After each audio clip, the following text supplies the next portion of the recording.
Fnatic and SK Gaming are still undefeated at 4-0 at the top of that table. Then Elements is in third at 3-1. Gambit Gaming is still without a win, 0-4 at the bottom of the standings for Gambit. As you said, Gambit is one of those teams, they have to get one win to get going. Yeah, and for me still SK Gaming by far the most flawless team. Like their strategy seems very solid and all the players really good.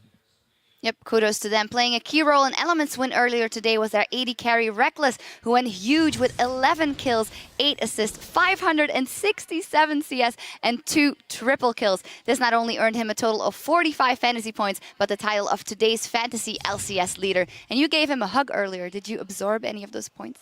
Not really, but he's a really good hugger, so... All right, we'll just leave that for a sec. All right. Well, throughout this weeks of games, there were 5 players that were key to their team's success with performances that are truly worthy of the title OP.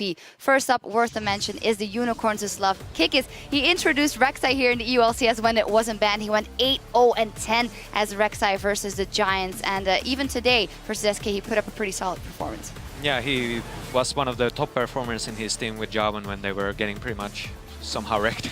Yep, the second one is Fabiven. Last week he had an 18 KDA over 2 games. This time only 11.5, but he was instrumental for them once again. I wouldn't say 11.5 is that bad. Yeah, like I said, I wish I had those kind of KDAs. Great play for him. Next mention is for SK Gaming's top laner, Freddy122. He's used to playing those tanky top laners. He went for 2 AP champions in this one, and he just sets up so many plays for his team. Yeah, bringing that cannon into the LCS, doing really impressive plays, initiating those fights, being a huge part of the win.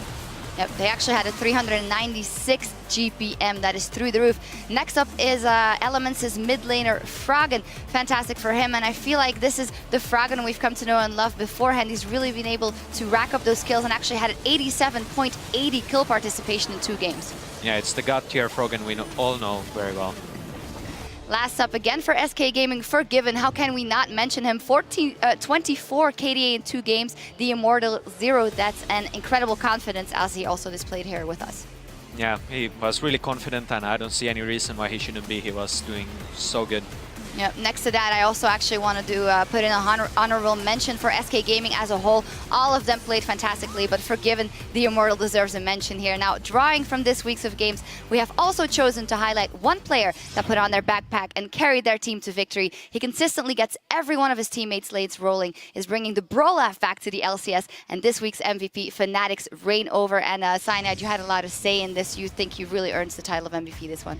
I don't actually know how this noob got it now. Just kidding, he did really well. Like, not only is his early game super impressive, but he plays later on in the game like a solo laner almost. Like he stays so impactful throughout the game, doing those amazing plays with Rengar, really being the initiator Fnatic needed in those games. And even with the Olaf, his early game was not so great, but at some point he was like 4 levels ahead of Diamond and was just wrecking everyone. Yeah, and hitting every axe. Congratulations to Reignover for getting that MVP title. That's all for this week, but the European LCS picks up again next Thursday as H2K takes on SK Gaming. We'll see Fnatic play the Unicorns of Love, and the Copenhagen Wolves will face Gambit. That all starts next Thursday at 6 p.m. Central European Time. That is 9 a.m. Pacific. Yeah, I'm really looking forward to the Fnatic versus Unicorns of Lava. I will never stop believing in these mythical creatures to impress me. You never should. As things quiet down in Berlin for the week, they're just getting started over in North America. The NALCS picks up for week 2 tomorrow with Gravity versus Team Dignitas, while Cloud9 will look to find their first win against the undefeated Team Liquid. That all begins at 9 p.m. Central European Time, noon Pacific. Wow, Cloud9 tries to find their first win. It sounds so odd even. Yeah, it's really Cloud9. We know them as the kings of NA, but Team Liquid doing so well the first week, and let's see if they can dethrone the kings. Yep, it'll be a great game. That's all for week 2 here from Berlin. I'd like to thank Cyanide for lending us his expertise on the desk this week. And on behalf of myself and the entire broadcast team, thank you for tuning in. Good luck. GG.